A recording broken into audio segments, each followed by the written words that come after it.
Shalom Bapak Ibu Saudaraku yang terkasih dalam Tuhan. Puji Tuhan, kita bangun di pagi hari dan bersama-sama kita bisa mengikuti morning devotion hari ini. Terima kasih sepanjang malam Tuhan yang menjagai kita. Dan kita gak kekurangan semua yang baik dari Tuhan. Keluarga orang-orang yang dikasihi ada di dalam perlindungannya, ada di dalam tangannya, ada di dalam rencananya yang luar biasa. Hari ini kembali lagi kita bangun dan diingatkan untuk memfokuskan seluruh kehidupan kita kepada Bapa Surgawi. Lebih baik 1 hari di pelataranmu daripada 1000 hari di tempat lain. Untuk selalu ada dekat denganmu. Terima kasih Bapa. Terima kasih. Kami tahu kalau kami bangun di pagi hari ini, semua karena ada rencanamu. Kami boleh terus membawa kemuliaan bagi nama Tuhan di seluruh kehidupan kami. Terima kasih, terima kasih. Kami ucap syukur, Terima kasih kalau kami boleh memuji dan menyembah Tuhan. Kirabashikiriarala, kiriarala marole,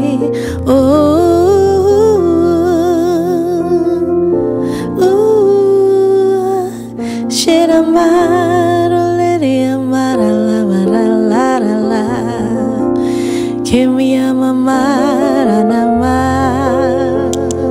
Kau yang kami rindukan, Kau yang kami dambakan, lebih dari segalanya.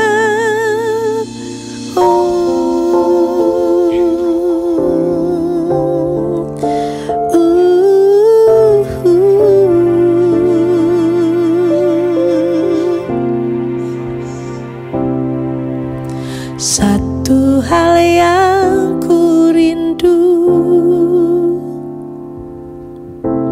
berdiam di dalam rumah-Mu. Satu hal yang ku pinta, menikmati bait-Mu Tuhan.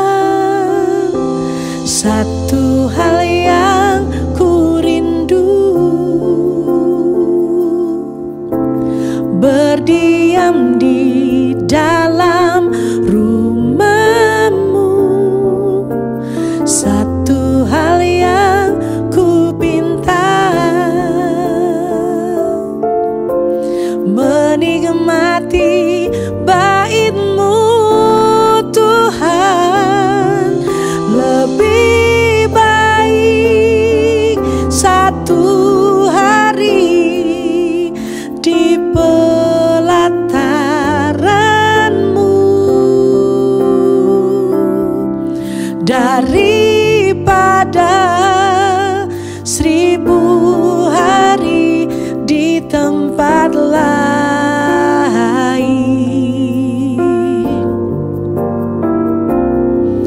Memuji-Mu, menyembah-Mu, Kau Allah yang hidup, dan menikmati semua kemurahan-Mu.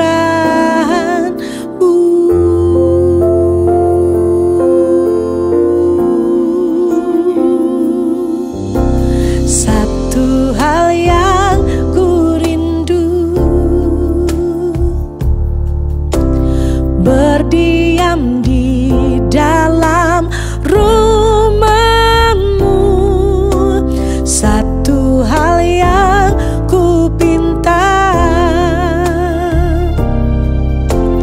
menikmati bait-Mu Tuhan. Lebih baik 1 hari di pelataran-Mu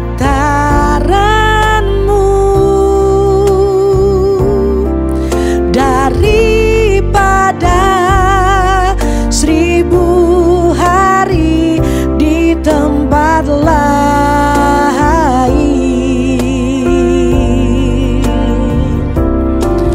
Memuji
menikmati kasih-Mu, menikmati kemurahan-Mu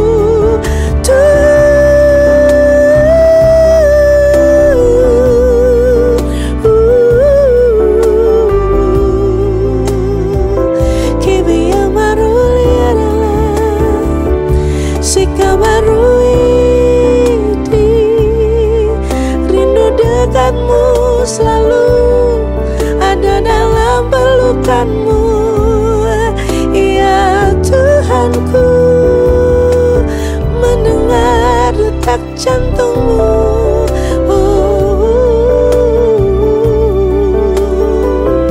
dekat dengan-Mu selalu.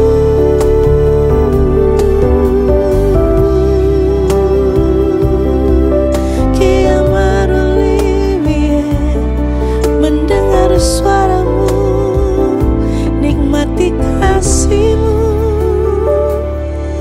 Lebih baik satu hari di pelataran-Mu daripada 1000 hari di tempat lain.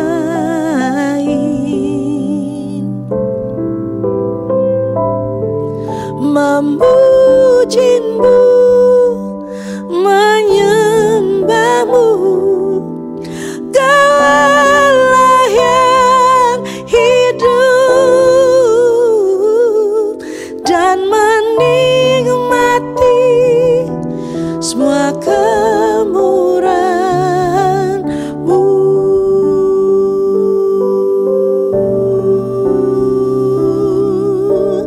Dan menikmati semua kemurahan-Mu.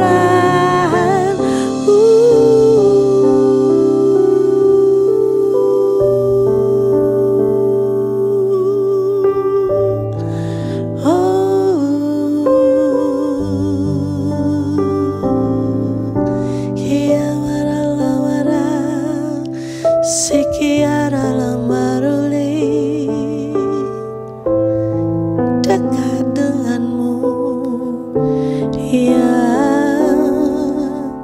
Bapakku.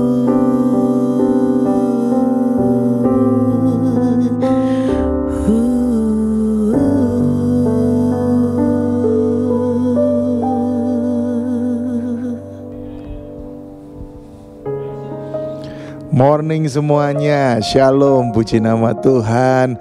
Sungguh hari demi hari sudah kita lewati bersama dengan Tuhan. Dan hari ini juga adalah hari yang luar biasa. Dan kalau hari ini kita masih diberikan kesempatan oleh Tuhan, saya mengajak setiap umat Tuhan, mari kita mau punya terus kerinduan kepada Tuhan. Kita mau terus merindukan pribadinya lebih daripada yang lain. Karena saya mau berkata, tanpa kerinduan kita kepada Tuhan, kita gak akan pernah bisa tahu isi hatinya Tuhan. Dan yang berbahaya, apabila kita gak bisa tahu isi hatinya Tuhan, maka kita akan sulit melangkah dalam langkah-langkah ke depan. Untuk itu mari hari ini milikilah terus kerinduan kepada Tuhan. Day by day, jam demi jam, menit demi menit, kita mau terus merindukan Tuhan. Amin. Bapa yang baik, berfirmanlah bagi kami hari ini. Kami tahu firman-Mu ya dan amin. Dan biarkan firman-Mu itulah yang terus membawa kami untuk kami merindukan Tuhan. Di dalam nama Tuhan Yesus Kristus, haleluya, amin. Nah, tema yang mau saya bagikan hari ini adalah termometer kerinduan. Setiap kita pasti sudah tahu apa fungsi daripada termometer. Ya, sebuah alat untuk mengukur, ya, mengukur suhu, ya, ataupun mengukur sesuatu. Kita memerlukan termometer. Dan apa yang harus kita ukur hari ini yaitu kerinduan. kalau berbicara tentang kerinduan, maka kerinduan itu bisa dua sisi. Kita rindu kepada sesama manusia, mulai dari saudara kita, keluarga kita, anak, orang tua, istri, suami kita, ataupun pekerjaan kita, ya. Ataupun juga sisi yang lain adalah kita rindu kepada Tuhan. Yang mau saya lebih bahas hari ini adalah bagaimana kita harus punya kerinduan kepada Tuhan terus menerus. Seperti lagu yang tadi sudah dinyanyikan oleh istri saya, dan kita semua juga menyanyikan bersama-sama, bagaimana kita harus senantiasa punya kerinduan kepada Tuhan. Saya ajak kita membaca dari Mazmur 42 ayat yang pertama sampai dengan yang ke-6. Untuk pemimpin biduan, nyanyian pengajaran Bani Korah. Seperti rusa yang merindukan sungai yang berair, demikianlah jiwaku merindukan Engkau ya Allah. Jiwaku haus kepada Allah yang hidup. Bilakah aku boleh datang melihat Allah? Air mataku menjadi makananku siang dan malam, karena sepanjang hari orang berkata kepadaku, di mana Allahmu?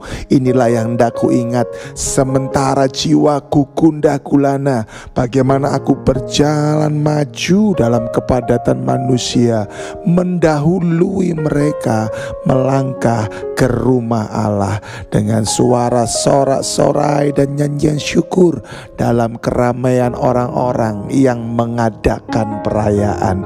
Mengapa engkau tertekan, hai jiwaku? Berharaplah lagi kepada Allah, sebab aku akan bersyukur lagi kepadanya, penolongku dan Allahku. Wow, sebuah mazmur yang diucapkan oleh Bani Korah. Bagaimana dia begitu merindukan Tuhan. Dia begitu sadar bahwa dia gak bisa tanpa Tuhan. Ini loh yang harus terus kita miliki di hari-hari terakhir ini. Kita harus berani berkata, aku gak bisa tanpa Tuhan. Aku percuma dapatkan harta dunia, aku percuma mendapatkan kepopuleran, aku percuma mendapatkan nama yang dikenal di mana-mana. Tapi kalau aku gak mendapatkan Tuhan, itu nothing, itu sia-sia. Ya, sebuah kerinduan yang lahir dalam hati daripada sang pemazmur ini. Bagaimana dia berkata, air mataku menjadi makananku siang dan malam. Bukan hanya karena tekanan, bukan hanya karena proses, tetapi dia betul-betul merindukan kehadiran Tuhan. Kehadiran Tuhan itu dimanifestasikan lewat kata-kata yang dia ucapkan di ayatnya yang ketiga. Jiwaku haus kepada Allah yang hidup. Bilakah aku boleh datang melihat Allah? Pada saat itu ya, sebuah kerinduan bagaimana mereka tidak sedang berada di kota Yerusalem. Mereka sedang jauh daripada kota Yerusalem. Tetapi disitulah dia berkata, aku menghaus, aku rindu kepada Allah. Karena memang konsep dalam perjanjian lama, orang itu baru bisa melakukan ibadah itu hanya di Yerusalem. Ketika mereka ada di luar Yerusalem, maka mereka tidak bisa beribadah kepada Allah. Tetapi kita bersyukur hari-hari ini, di hari-hari di masa perjanjian baru ini, kita bisa melihat bahwa justru dimanapun kita berada, kita bisa menyembah Tuhan, kita bisa memuji, bersekutu dengan Tuhan. Tetapi seringkali hal ini tidak dihargai oleh kebanyakan orang. Seringkali justru orang merasa hambar, merasa biasa-biasa saja. Ya, inilah yang harus menjadi perhatian buat kita, bahwa yang namanya cinta itu harus selalu ditunjukkan dan tidak cukup hanya lewat kata-kata. Dan saya mau berkata bahwa mencintai Tuhan itu terlihat dari kerinduan kita terhadap hal-hal yang berhubungan dengan Tuhan. Coba cek hari-hari ini, apakah kita tetap merindukan hal-hal, kegiatan-kegiatan yang berhubungan dengan Tuhan? Kalau kita mulai undur dari kegiatan-kegiatan itu, kita mulai undur dari persekutuan-persekutuan kita dengan Tuhan, sesungguhnya kerinduan kita kepada Tuhan itu semakin berkurang. Seharusnya kerinduan kita kepada Tuhan tidak boleh berkurang, tetapi harus terus bertambah dan bertambah dan bertambah. Saya mencatat bahwa kerinduan kepada Tuhan akan menghasilkan keintiman. Yes. Dan dari keintiman itu akan menghasilkan apa? Buah. Dan buah yang segar itu selalu bisa dinikmati. Izinkan saya menganalogikan bagaimana suami istri memiliki kerinduan, sehingga terjadilah yang namanya hubungan seksual suami istri yang sah di dalam Tuhan. Dan ketika itu terjadi, setelah itu apa? Terjadilah pembuahan, terjadilah benih yang bertumbuh di dalam rahim daripada seorang istri, seorang wanita. Dan rahim itu, ya benih itu, maksud saya semakin lama semakin bertumbuh. Dan sehingga selama 9 bulan benih itu akan keluar dari rahim daripada seorang wanita, dan akan muncul seorang anak yang luar biasa. Kerinduan kita kepada Tuhan itu harus seperti itu. Amin. Kita harus punya keintiman dengan Tuhan. Kita gak cuma sekedar ngomong aku rindu, enggak, tapi kita do it, kita lakukan segera kerinduan kita, keintiman kita bersama dengan Tuhan. Dan saya mau berkata bahwa orang yang punya keintiman dengan Tuhan, orang itu akan menjadi serupa seperti Kristus. Lambat laun dia akan terus menjadi seperti Kristus. Ada orang yang berpikir bahwa dirinya hanyalah makhluk yang berdosa, dirinya hanyalah orang yang hina dina, dirinya adalah orang yang penuh dengan setiap kutuk dosa. Ada orang-orang yang berpikir seperti itu. Hei, dengar, ketika engkau sudah ada di dalam Tuhan, ketika engkau sudah menerima Yesus sebagai Tuhan, engkau bukan lagi hamba dosa. Jangan mau diintimidasi oleh iblis. Tetapi saya juga harus mengingatkan, engkau harus membangun kerinduanmu kepada Tuhan. Hari ini itu yang mau saya ingatkan kepada setiap umat Tuhan. Bangun terus kerinduanmu kepada Tuhan. Di kantormu rindukan Tuhan, di pekerjaanmu rindukan Tuhan, di jalan, di mobil, di kendaraan, di transportasi, dimanapun engkau berada, rindukan Tuhan kemanapun engkau pergi. Setiap kali saya pergi kemanapun juga, selain saya merindukan Tuhan, saya merindukan istri dan anak-anak saya.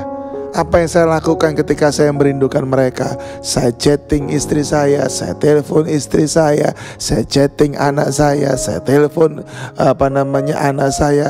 Kalau enggak apa, saya lihat foto mereka. Segala kegiatan yang bisa mengobati kerinduan saya terhadap istri dan anak-anak saya, itu yang saya lakukan. Apalagi kita sama Tuhan. Amin.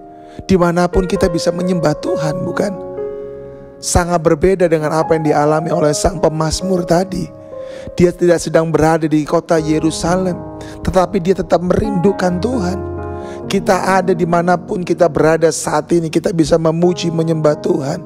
Ya, rindukan Tuhan sungguh-sungguh. Dan saya mau berkata, untuk kita membangun keintiman, untuk kita punya kerinduan kepada Tuhan, paling enggak ada beberapa tolak ukur atau ada beberapa ukuran penting yang harus kita miliki.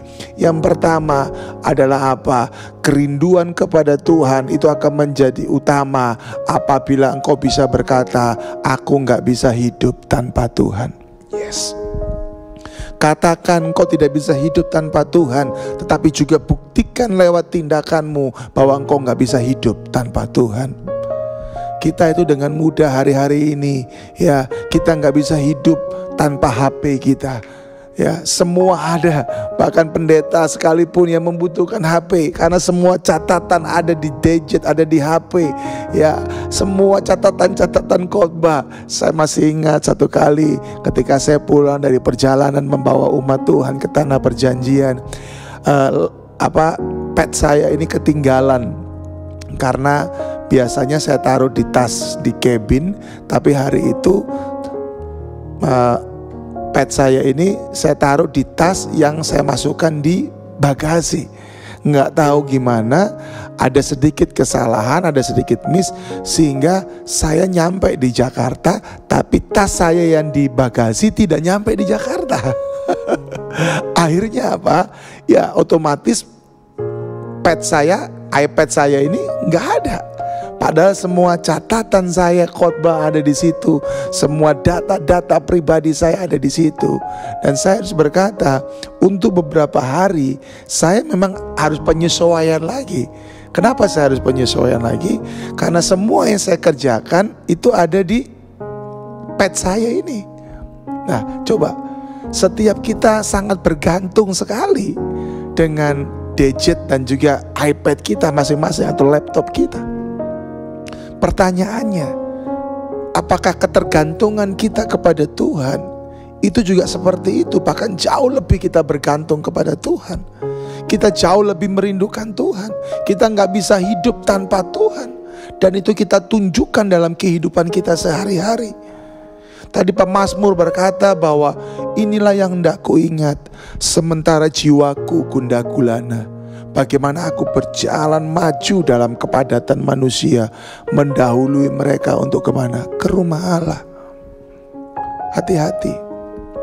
Saya cuma mau berkata, kalau kita cuma bisa ngomong, tetapi kita nggak tunjukkan dalam kehidupan kita sehari-hari, maka sesungguhnya kerinduan kita kepada Allah itu hanya seperti tong kosong, nyaring bunyinya. Saya berdoa, biarkan setiap umat Tuhan, engkau betul-betul memiliki kerinduan kepada Allah. Engkau katakan itu kepada Allah, tetapi engkau juga buktikan itu lewat tindakan-tindakanmu sehari-hari.